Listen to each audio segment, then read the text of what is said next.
Hello, hello, hello tout le monde. J'ai voulu faire cette vidéo. J'ai voulu vous faire cette vidéo à cœur ouvert parce que voilà, j'ai envie de vous montrer je dirais pas la vraie Marie, mais j'ai envie de vous montrer vraiment une phase de moi que je montre dans le privé, que j'aimerais plus retranscrire parce que on parle beaucoup du Boss Beach, on parle beaucoup du Woman Power et je trouve que c'est cool, c'est un mouvement que j'aimais beaucoup. Mais je m'aperçois qu'en fait, en ma personne, il est en train de devenir très toxique pour moi parce que je suis partie dans un extrême. Et je pense que là, à l'heure où je vous parle, je suis dans un moment de ma vie où je suis en train de me retrouver actuellement et où ce girl power, où je pensais entrepreneuriat Boss Beach, c'était quelque chose de positif pour moi, eh bien, je dirais pas que c'est en train de devenir quelque chose de négatif, mais je dirais que je suis partie vraiment d'un mauvais côté. Je suis partie vraiment. J'ai peut-être mal interprété les choses. J'ai peut-être une interprétation de la vie qui a été très différente à un moment donné et qui change à l'heure actuelle à mes 32 ans. Voilà. Ce girl talk, I mean, c'est pas que pour les girls, mais if you're a girl, you know what I'm talking about. Donc ça me tenait vraiment à cœur de vous faire cette vidéo par rapport à ça aujourd'hui. Faut savoir que c'est Christmas, guys. Je sais pas. Il y a des moments dans notre vie où on réfléchit beaucoup. Et moi, ces derniers temps, comme vous savez, je suis à Bali. Je vis à Bali actuellement. Et c'est une opportunité de dingue. Je me suis donné l'opportunité aussi, mais on me l'a donné aussi quelque part. Ça, c'est sûr.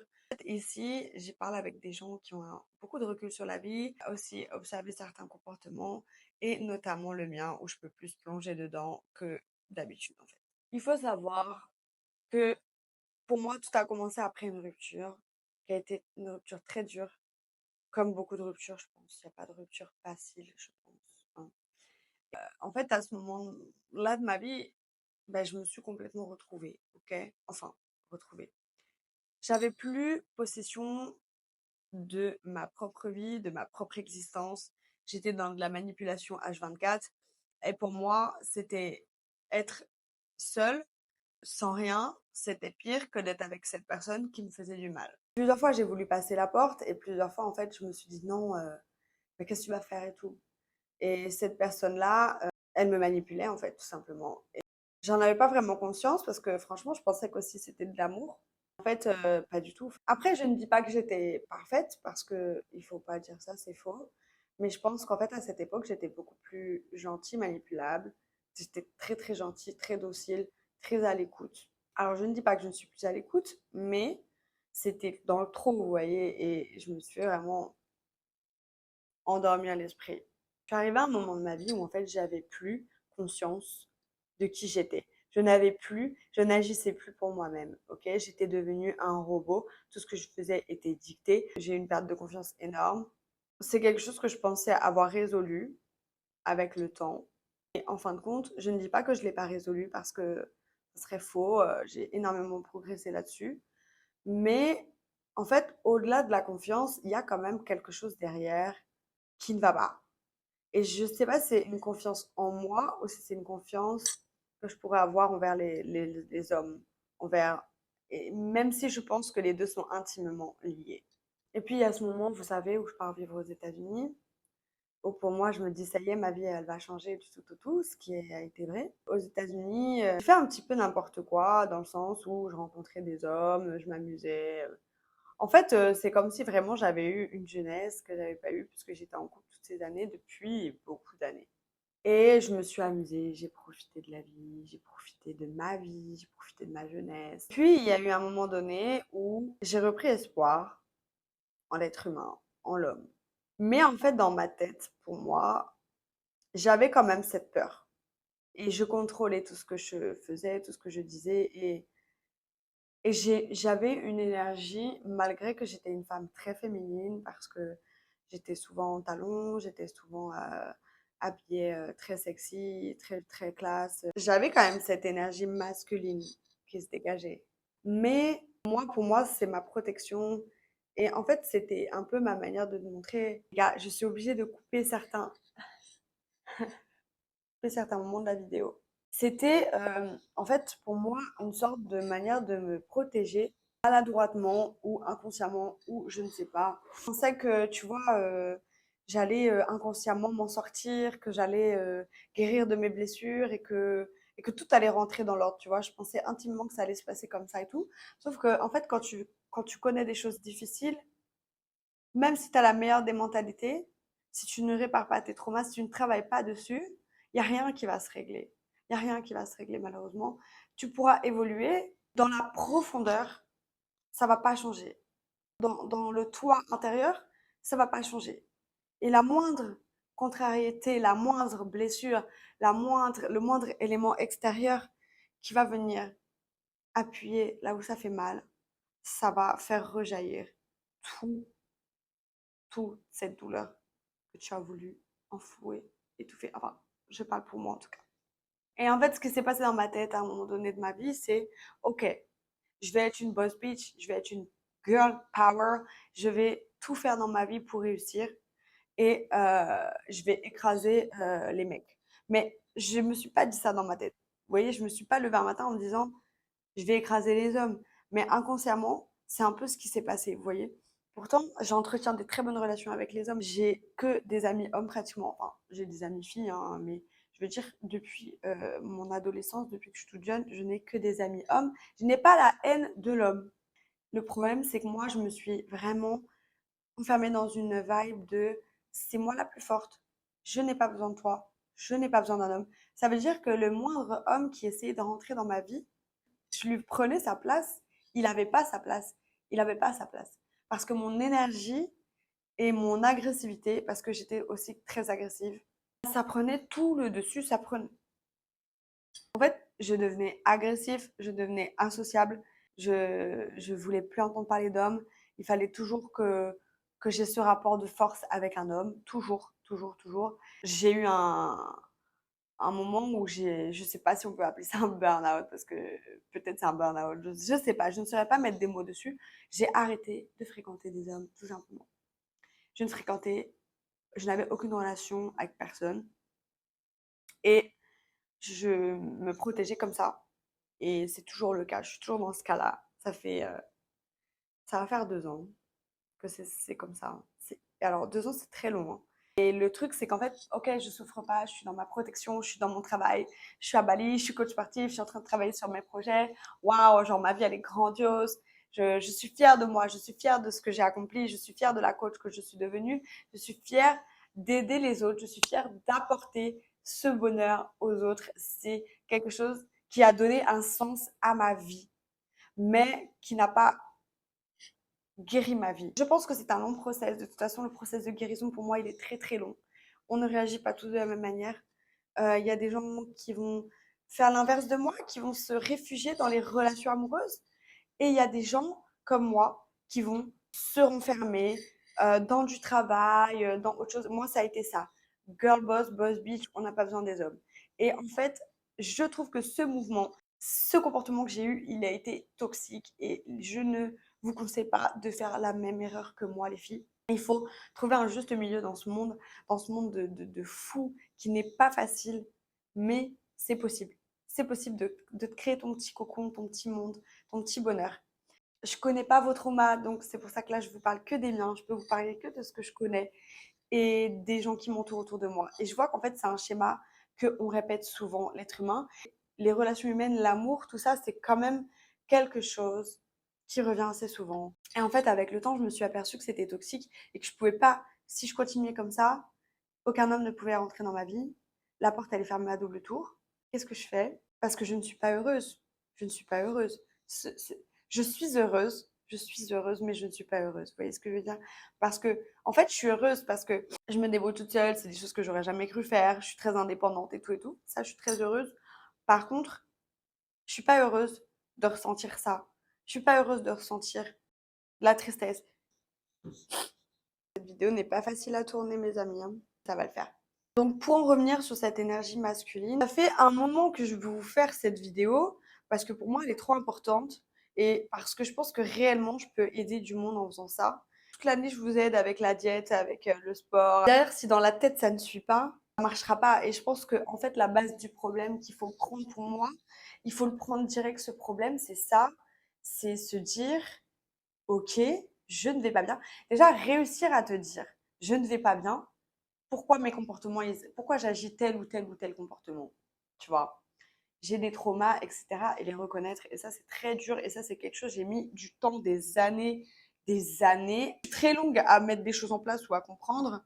Mais une fois que j'ai compris, alors peut-être que j'ai besoin de ce temps aussi. Peut-être que moi, j'ai besoin de ce temps. Peut-être que c'est nécessaire. Peut-être que si je n'avais pas eu ce temps, j'aurais pas agi de la même manière. Tout ce que je peux vous dire, c'est que pendant 2 ans, là, j'ai fréquenté personne. Je pense que il fallait que je fasse ça. Pour moi, c'était ma direction à faire parce que je me disais, Marie, si tu commences à mettre des hommes dans ta vie, mais que tu n'es pas prête, tu vas leur faire du mal, tu vas te faire du mal. Tu vas souffrir, vous allez tous souffrir. Et je n'avais pas envie de ça. J'avais pas envie de souffrance et j'avais même pas envie de souffrir, de faire souffrir quelqu'un ou de souffrir moi. Clairement, non. C'est ça, c'est hors de question. Phénomène boss bitch et tout. En fait, moi, clairement, je viens d'une famille ou ma mère, par exemple, elle est mère au foyer. Je l'ai vue à la maison, je l'ai vue s'occuper des enfants, je l'ai vue ne plus avoir de vie sociale, être dépendante d'un homme. J'ai vu tout ça de mes yeux, si vous voulez. Et en fait, je pense que mon comportement, être extrême comme ça dans l'extrême, il vient de là, en fait. Il vient de là. Toute cette vie-là, elle me faisait peur. Je voulais pas dépendre de quelqu'un. Je voulais pas. J'idéalisais pas en fait cette vie, métro boulot dodo, les enfants, la vie de famille, tu à la maison toute la journée. C'est quelque chose qui me faisait extrêmement peur. Voilà, je vous le dis. Et j'ai laissé personne avoir cette place-là. Et je me disais, aucun homme ne me fera ou ne me rendra comme ça. Mais encore une fois, je vous dis, mon comportement, il a été extrême. Et là, il a fallu que j'attende mes 32 ans pour réaliser. Et parce que j'ai fait ce travail. Et parce que j'ai bien voulu le faire, ce travail. Et parce que ça fait des mois et des mois que ça cogite dans ma tête. Et que je me disais, au bout d'un moment, c'est plus possible, Marie, tu peux plus rester comme ça. Et j'ai envie de changer tout ça. J'ai envie de continuer mon business parce que je suis fière d'avoir monté tout ça. Et je suis fière d'être là où j'en suis. Vous voyez? Genre au niveau coaching, au niveau entrepreneuriat, je suis extrêmement fière de moi. L'autre côté de ma vie, l'autre phase de ma vie, elle est sombre. Elle est trop sombre. Toute cette énergie autour de moi, tous ces gens que j'ai rencontrés, toutes ces peines, toutes les fois où j'ai eu de la peine, toutes les fois où j'ai pleuré, toutes les fois où j'ai voulu stopper, toutes les fois où j'ai voulu tout arrêter, toutes les fois où je me suis retrouvée dans des situations où j'ai cru que mon cœur il allait s'arracher, où j'ai cru que vraiment, je vous dis, ce trauma-là, j'ai eu un très gros trauma, j'ai eu des très gros traumatismes dans ma vie où la douleur, j'avais l'impression qu'elle transcendait mon corps en entier. Vous voyez? Quand vous pensez que vous êtes lié à une âme et que cette douleur, elle vient vous transcender. Et personne ne peut se mettre à votre place. Personne. Parce que vous êtes là toute seule. C'est vous. C'est vous qui devez assumer tout ça. Alors maintenant, je veux juste trouver un juste milieu dans tout ça. Pardonner, me pardonner, me pardonner d'avoir été comme ça. Vous pouvez pas vous faire un plus beau cadeau que le pardon. Pardonne-toi. Pardonne-toi d'avoir été cette fille-là. Pardonne-toi d'avoir eu des moments de faiblesse. Pardonne-toi, en fait. Le changement, il est nécessaire. À un moment donné, si vous voyez que dans votre vie, il y a des choses qui reviennent, il y a des traumas, il y a des choses qui reviennent sans cesse. Faut même pas hésiter à vous faire aider. Faut pas hésiter à en parler autour de vous. Et surtout, alors, je ne suis pas psychologue. Je ne vais pas vous dire, alors il faut faire ci, alors il faut faire ça. Non, je ne suis pas psychologue. Je vous parle juste de mon expérience. Et je pense sincèrement, je suis persuadée que tous les êtres humains ont des problèmes. On a tous des traumas qui sont liés à notre enfance, qui sont liés à plein de choses. Généralement, c'est lié à l'enfance. Il est possible de créer ton bonheur. Je pense que j'ai un gros ego, mais je ne pense pas que mon ego soit mal placé. Je m'explique. Je n'ai pas un ego de quelqu'un qui va se vanter d'avoir fait telle ou telle chose, par exemple. Pas vous dire, je suis la meilleure coach. Tu devrais faire ça. Tu es nul si tu ne fais pas ça. Non. Je pense que voilà, on a tous un ego, il est là et des fois il nous fait du bien, des fois il nous fait avancer et des fois il nous fait du mal ou il peut nous faire stagner. Ça dépend vraiment de ton ego. Cette année, c'est quelque chose que j'ai décidé de travailler. C'est mon ego et c'est pas facile d'admettre là, tu as tort, là, Peut-être que tu devrais travailler ça. Peut-être que tu... Ce n'est pas facile. Encore une fois, les amis, ça prend des mois, voire des années. Ça ne se fait pas comme ça du jour au lendemain. Il faut être prêt à entendre des choses. Il faut être prêt à accepter les choses. Ce travail de l'ego par rapport à l'homme, pour moi, il était trop dur. C'est-à-dire que mon ego prenait trop de place. Mon ego prend trop de place dans un couple. Je veux prouver à l'homme que je fais mieux que lui. Genre, le mec n'a pas sa place, en fait. Je conduis mieux que toi, je vais faire ça mieux que toi. Je... Voilà le genre d'ego que je peux avoir en couple. Comment un homme va venir trouver sa place avec moi? Que l'ego d'un homme, moi, en fait, je le blesse, je le détruis, je le brise, en fait. Et quelque part, malheureusement, parce que ce n'est pas fait consciemment, en fait, c'est comme si mes traumas de meuf qui s'est fait victime par un homme, qui s'est fait vraiment frapper par un homme, qui s'est fait bolos par un homme, est-ce que tout ça, ça ne me fait pas faire ce genre d'action? Et sûrement que si. Et ouais, c'est triste. Qu'est-ce que tu veux que je te dise? C'est mon moyen de défense. Et à la fois, je peux être aussi une femme chill, une femme douce et tout. Donc en fait, je me doute bien, je me rends bien compte du coup que je suis devenue comme ça. Je ne suis pas née comme ça, je n'étais pas comme ça. Il s'est passé quelque chose et mon cerveau, le seul mécanisme de défense qu'il a trouvé, c'est ça en fait comme réponse. C'est le seul mécanisme que j'ai trouvé, que mon cerveau a trouvé pour se protéger. C'est totalement inconscient. Pour en revenir à ce mouvement de Girl Boss Beach, je suis hyper fière d'une femme qui entreprend, à ne pas confondre, d'accord? Je suis hyper fière d'une femme qui met en place son business, qui investit sur elle. Je suis hyper fière de ce genre de femme. Au même titre que je suis super fière d'une femme qui est au foyer et qui s'occupe de ses enfants. Parce que s'occuper de ses enfants, c'est pour moi encore plus difficile, même si c'est pas comparable. On va pas comparer la, la dureté. Mais gérer un foyer, gérer des êtres humains, gérer un mari, gérer des finances, gérer des repas, gérer une maison. Les filles, chapeau à vous. Et quelque part, c'est quelque chose qui m'effraie énormément. C'est quelque chose qui m'effraie. Peut-être que dans le fond, c'est la vie dont j'ai toujours rêvé. Et peut-être que j'ai vu ma mère le faire. Et parce que vous voyez, mon rêve quand j'étais petite, c'était quand j'étais jeune, quand j'étais petite fille, quand j'étais vraiment petite fille et que je découvrais la vie. Vous savez ce que c'était mon rêve? Au plus profond de moi, je voulais être une mère. Je voulais avoir des enfants. Je voulais, je ressentais ça en fait au plus profond de moi.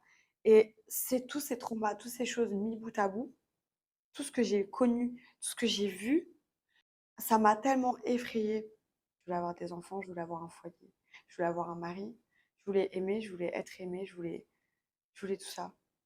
C'était mon rêve le plus profond. Et j'ai vu ma mère le faire. Et je me disais que quand je serais grande, je ne ferais pas comme elle. Je ne ferais pas comme elle a fait. Tous ces traumas, toutes ces choses que j'ai vécues font que non. Aujourd'hui, j'ai décidé de monter mon entreprise de coach. J'ai décidé de travailler, d'être une boss bitch. Et je suis très fière de ça, attention. Clairement, tous ces traumas, toutes ces choses que l'on ressent au fond de nous, il faut les travailler, on peut les travailler. Il n'y a rien qui est figé dans le temps. Si tu as besoin de changer à 32 ans, tu vas changer. Si tu as besoin de changer à 40 ans, c'est pareil. Il n'est jamais trop tard pour plonger à l'intérieur de soi et pour enfin vivre la vie que tu as envie, enlever ces barrières et, euh, et être heureux à ta façon, parce que le bonheur est très subjectif encore une fois.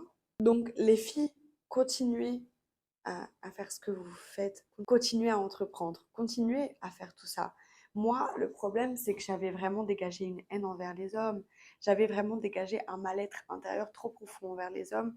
Et du coup, c'était plus un combat que je faisais envers moi, c'était un combat envers les hommes. Et c'était très malsain. 2024, c'est pas une question de 2024, je vais changer. Mais c'est vrai que d'avoir un 2024, c'est comme si tu tournes une page et c'est vrai que quelque part, ça amène à un changement.